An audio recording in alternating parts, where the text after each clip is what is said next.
अस्सलामुअलैकुम बच्चों, कैसे हैं आप सब। उम्मीद करती हूँ खैरियत से होंगे। आज हम पढ़ेंगे माहौल का मुताला सबक नंबर 2 संतों की तालीमात।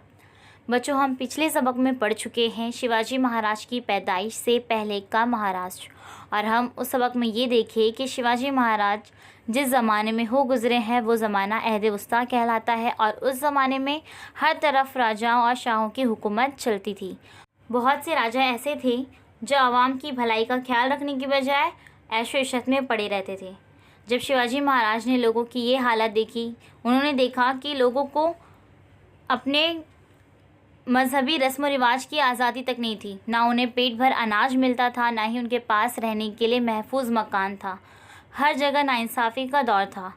तो जब उन्होंने ये हालात देखे तो उन्होंने आवाम की खुशहाली के लिए मुल्क में स्वराज कायम करने का बेड़ा उठाया।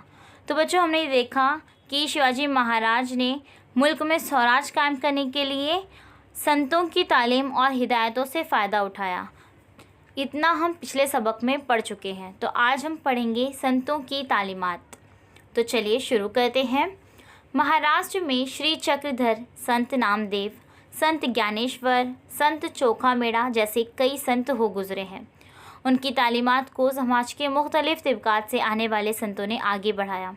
संत गोरोबा, संत सावता, संत नरहरी, संत एकनाथ, संत शेख मोहम्मद, संत तुकाराम, संत नीलोबा वगैरह का शुमार ऐसे ही संतों में होता है। इसी तरह संत जीनाबाई, संत सोराबाई, संत नर्मलाबाई, संत मुक्ताबाई, संत कान्होपात्रा और संत बहिनाबाई शिवरकर का शुमार भी संतों के इस ग्रोह में होता है। उन्होंने लोगों को रहम, अदम तशद्दुद, अहिंसा, दूसरों की भलाई, खिदमत, मसावत और भाईचारा जैसी खूबियों की तालीम दी। इन संतों ने लोगों के दिलों में मसावत का जज्बा जगाया और बताया कि कोई छोटा या बड़ा नहीं बल्कि सब इंसान बराबर हैं। इसी तरह महाराष्ट्र में समृद्ध रामदास ने अपना काम अंजाम दिया। ये जो संतों के नाम दिए गए हैं यहाँ पर, उन्होंने क्या किया है, लोगों को रहम, अदम तशद्दुद यानी कि अहिंसा, दूसरों की भलाई करने का, खिदमत करने का, मसावत यानी कि बराबरी और भाईचारा जैसी खूबियों की तालीम दी। इन संतों ने लोगों के दिलों में मसावत का जज्बा जगाया यानी कि बराबर का, बताया कि कोई छोटा या बड़ा नहीं बल्कि सब इंसान बराबर हैं। इसी तरह महाराष्ट्र में समृद्ध रामदास ने अपना काम अंजाम दिया। श्री चक्रधर स्वामी, श्री चक्रधर स्वामी बुनियादी तौर पर गुजरात के एक शाही घराने के शहजादे थे। वो बैरागियों का लिबास पहनकर महाराष्ट्र में आए। यहाँ घूम घूम कर उन्होंने मसावत का दर्स दिया। श्री चक्रधर स्वामी मर्द जन और ज़ात पात की तफरीक में यकीन नहीं रखते थे। इसी वजह से बहुत सी औरतें और मर्द उनके पैरू बन गए। उनके कायम करदा फ़िरके को महानुभाव फ़िरका कहा जाता है। श्री चक्रधर स्वामी की लिखी हुई याददाश्तें किताबी सूरत में लैला चरित्र में मौजूद है। श्री चक्रधर स्वामी बुनियादी तौर पर कहाँ पर थे? गुजरात के एक शाही घराने के शहजादे थे, और वो बैरागियों का लिबास पहनकर महाराष्ट्र में आए थे, और वहाँ घूम घूम कर उन्होंने मसावत का दर्स दिया यानी कि बराबरी का दर्स दिया कि कोई छोटा बड़ा नहीं बल्कि सब इंसान बराबर है। संत नामदेव, संत नामदेव को विट्ठल से बड़ी अकीदत थी। वो एक देहात नरसी के रहने वाले थे। कहाँ के रहने वाले थे? नरसी के। संत नामदेव ने कई अभंग लिखे और कीर्तन करके लोगों को बेदार किया। उन्होंने पूरे महाराष्ट्र में घूम घूम कर भागवत धर्म फैलाया और लोगों को भक्ति की तालीम दी। लोगों के दिलों में मज़हब की हिफाजत करने और भक्ति के रास्ते पर चलने का जज्बा बेदार किया। आगे चलकर संत नामदेव ने पूरे भारत का दौरा करके मजहबी इंसानियत का पैगाम पहुंचाया। पंजाब जाकर उन्होंने लोगों को मसावत की तालीम दी। हिंदी में भजन लिखे। उनके कुछ भजन आज भी सिखों की मजहबी किताब गुरु ग्रंथ साहब में मौजूद है। महाराष्ट्र में उनके अभंग बड़ी अकीदत के साथ घर घर में गाए जाते हैं। संत नामदेव ने भी क्या किया? उन्होंने भी पूरे भारत का दौरा करके मजहबी इंसानियत का पैगाम पहुंचाया, और पंजाब जाकर उन्होंने लोगों को मसावत की तालीम दी। उन्होंने भी वही किया। हिंदी में भजन लिखे। उनके कुछ भजन आज भी सिखों की मजहबी किताब कौन सी? गुरु ग्रंथ साहब में मौजूद है। उसके बाद हम पढ़ते हैं संत ज्ञानेश्वर। संत ज्ञानेश्वर आपे गांव के रहने वाले थे। सोपान देव और निवृत्ति नाथ उनके भाई थे। उनकी बहन का नाम मुक्ताबाई था। उस वक्त के पुराने ख्यालात के लोग इन बहन भाइयों को सन्यासी की औलाद के नाम से पुकारते थे, क्योंकि इनके वालिद ने घर बार छोड़कर सन्यास ले लिया था। लेकिन कुछ अरसे के बाद वो अपने गुरु की हिदायत पर घर वापस आकर आम लोगों की तरह ज़िंदगी बसर करने लगे। ये अमल लोगों को पसंद आया। सन्यास तर्क करने के बाद उनके घर 4 बच्चों का जन्म हुआ था। बाज़ पुराने ख्यालात के लोग इन बच्चों का मजाक उड़ाते थे और उनको बरादरी से बाहर समझते थे। ज्ञानेश्वर एक बार झोली लटकाए भिक्षा मांगने निकले, लेकिन गांव वालों ने उन्हें बुरा भला कहा और किसी ने उन्हें भिक्षा नहीं दी। इससे उनका दिल टूट गया। वो अपनी झोपड़ी में वापस आए और दरवाज़ा बंद करके गमगीन बैठ गए। तभी उनकी बहन मुक्ताबाई ने झोपड़ी के दरवाजे पर दस्तक दी और कहा, ज्ञानेश्वर, दरवाज़ा खोलो। रंज और अफसोस ही काम नहीं चलेगा। गमगीन बैठे रहे तो दुनिया की भलाई कौन करेगा। बहन की इस नसीहत ने ज्ञानेश्वर की हिम्मत बंधाई। वो अपना दुख भूलकर लोगों की खिदमत में लग गए। उस वक्त गरीबों और पसमानदा लोगों के साथ मज़हब के नाम पर नाइंसाफ़ी होती थी। उन्होंने लोगों को पुरजोर नसीहत की, ईश्वर से अकीदत रखो, हर एक से यकसा सलूक करो, दुखियों की मदद करो और उनके दुख दूर करो। उनकी नसीहतें पिछले 700 सालों से महाराष्ट्र के कोने कोने में गूंज रही हैं। उनकी क्या नसीहत थी? ईश्वर से अकीदत रखो, हर एक से यकसा सलूक करो, यानी कि बराबर सलूक करो। छोटा बड़ा कोई नहीं होता, हर इंसान बराबर है, तो इसके लिए हर किसी से एक जैसा ही सलूक करो। दुखियों की मदद करो, जो दुख में है उनकी मदद करो और उनके दुख दूर करो। उनकी ये नसीहतें 700 सालों से महाराष्ट्र के कोने कोने में गूंज रही है। उस ज़माने में मजहबी मालूमात संस्कृत किताबों में बंद थी। आम लोगों की बोलचाल और कारोबार की ज़बान मराठी थी। ज्ञानेश्वर ने मराठी ज़बान में ज्ञानेश्वरी जैसी ज़ख़ीम किताब लिखी, यानी कि ज्ञानेश्वर ने क्या किए, मराठी ज़बान में ज्ञानेश्वरी जैसी ज़ख़ीम किताब लिखी। बड़ी बड़ी मोटी मोटी किताबें लिखी। उन्होंने मजहबी उलूम के दरवाज़े लोगों के लिए खोल दिए और उन्हें भाईचारगी और मोहब्बत की तालीम दी। ज्ञानेश्वर ने जवानी में पूना के करीब आलंदी मुकाम पर जिंदा समाधि ले ली। आज भी लाखों लोग बड़ी अकीदत के साथ हर साल आषाढ़ी कार्तिक को आलंदी पिंडरी जाते हैं। अब उसके बाद देखेंगे हम संत एकनाथ, संत नामदेव और संत ज्ञानेश्वर के कामों की रिवायत को संत एकनाथ ने जारी रखा। संत नामदेव और संत ज्ञानेश्वर, इनके काम को, रिवायत को किसने जारी रखा? संत एकनाथ ने। संत एकनाथ पैठण के रहने वाले थे। उन्होंने भक्ति का प्रचार किया। उन्होंने कई अभंग, अव्या और भाड़ोड़ लिखे। आपस में ऊंच नीच और किसी किस्म की तफरीक ना करने की तालीम दी। भक्ति की अहमियत बतलाई। गरीब और पसमानदा लोगों को अपने से करीब किया।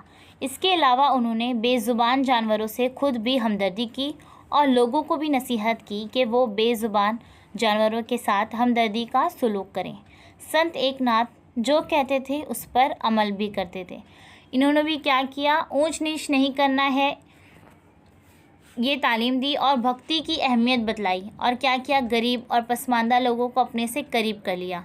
और क्या किया कि बेज़ुबान जानवरों से खुद भी हमदर्दी की और लोगों को भी नसीहत की कि वो बेज़ुबान जानवरों के साथ हमदर्दी का सलूक करें। संत एकनाथ जो कहते थे उस पर अमल भी करते थे। एक दिन वो नहाने के लिए गोदावरी नदी पर गए। दोपहर का वक्त था, धूप तेज़ थी, रेत तप रही थी। उन्होंने देखा कि नदी की तपती रेत पर एक छोटा सा बच्चा बैठा रो रहा है। एकनाथ के कानों में उसके रोने की आवाज़ आई। उन्होंने उसके माँ बाप की तलाश में इधर उधर देखा। वो दौड़ते हुए इस बच्चे के पास पहुँचे और उसे गोद में उठा लिया। उसके आंसू पोंछे और बच्चे को उसके घर पहुँचाए। इस तरह संत एकनाथ ने अपने किरदार और अमल से लोगों के दिलों पर मोहब्बत और हमदर्दी का नक्श छोड़ा। उन्होंने क्या किया? एक दिन वो नहाने के लिए गोदावरी नदी पर गए। दोपहर का वक्त था, बहुत ज़्यादा धूप भी थी और रेत भी तप रही थी। उन्होंने देखा कि नदी की तपती रेत पर एक छोटा सा बच्चा रो रहा है। तो जब उनके कानों में उसके रोने की आवाज़ आई तो उन्होंने उसके माँ बाप की तलाश में इधर उधर देखे। फिर उसके बाद उस बच्चे के पास पहुँचे और उसको गोद में उठा लिया। उसके आंसू पोंछे और उस बच्चे को उसके घर पहुँचाए।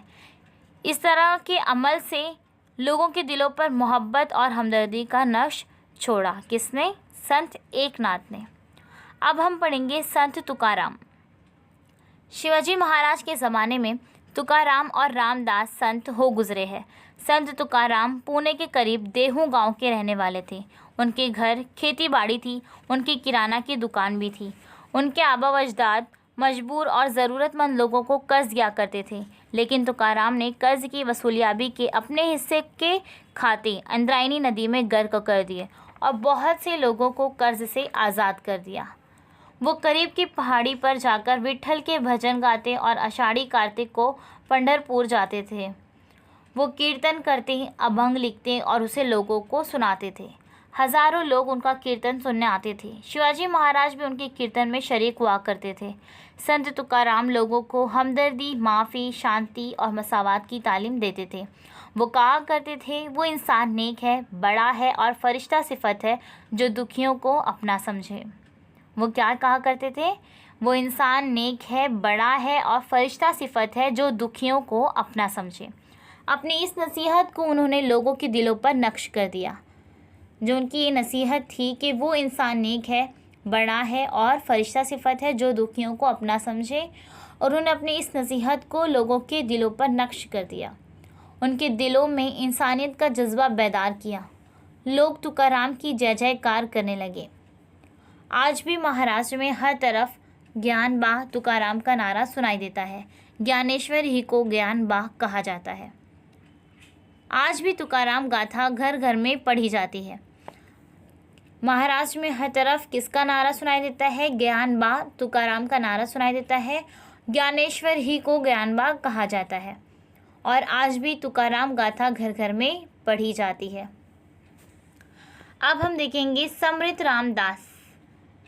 इसी ज़माने में महाराष्ट्र के कोने कोने में रामदास के नारे जय जय रघुवीर समृत की गूंज सुनाई देती थी।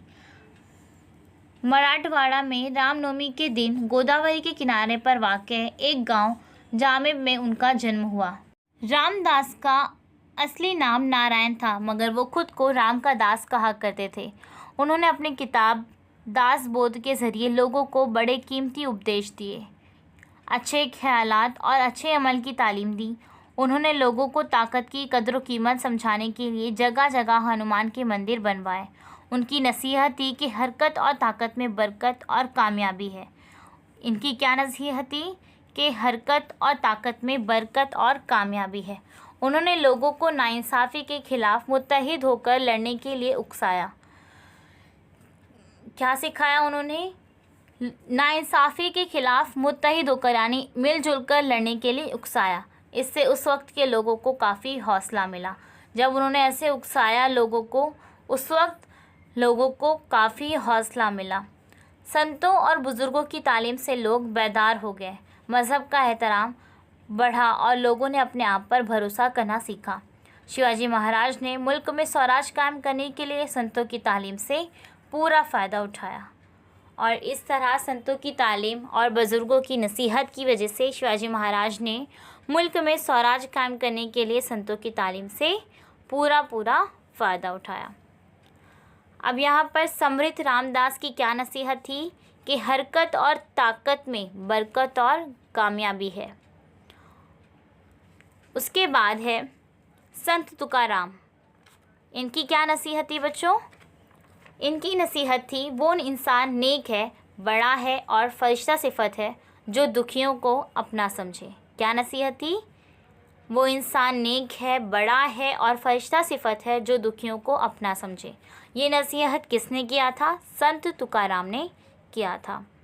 संत एकनाथ, इनका क्या कहना था? इन्होंने ऊंच नीच में फ़र्क नहीं करना चाहिए और भक्ति की अहमियत बतलाई और गरीब और पसमानदा लोगों को अपने से करीब किया। इसके अलावा उन्होंने बताया वो खुद भी जानवरों से हमदर्दी करते थे और उन्होंने लोगों को भी नसीहत की थी कि बेज़ुबान जानवरों के साथ हमदर्दी का सलूक करें, है ना। अब यहाँ पर संत ज्ञानेश्वर, इनकी क्या नसीहत थी?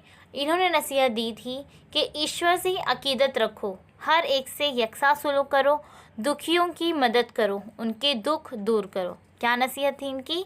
ईश्वर से अकीदत रखो, हर एक से यकसा सलूक करो, दुखियों की मदद करो और उनके दुख दूर करो। तो उम्मीद करती हूँ आपको सबक अच्छी तरह से समझ में आ गया होगा। हम जल्द ही मिलेंगे एक नई वीडियो के साथ। अल्लाह हाफ़िज़। Please subscribe the channel and press the bell icon.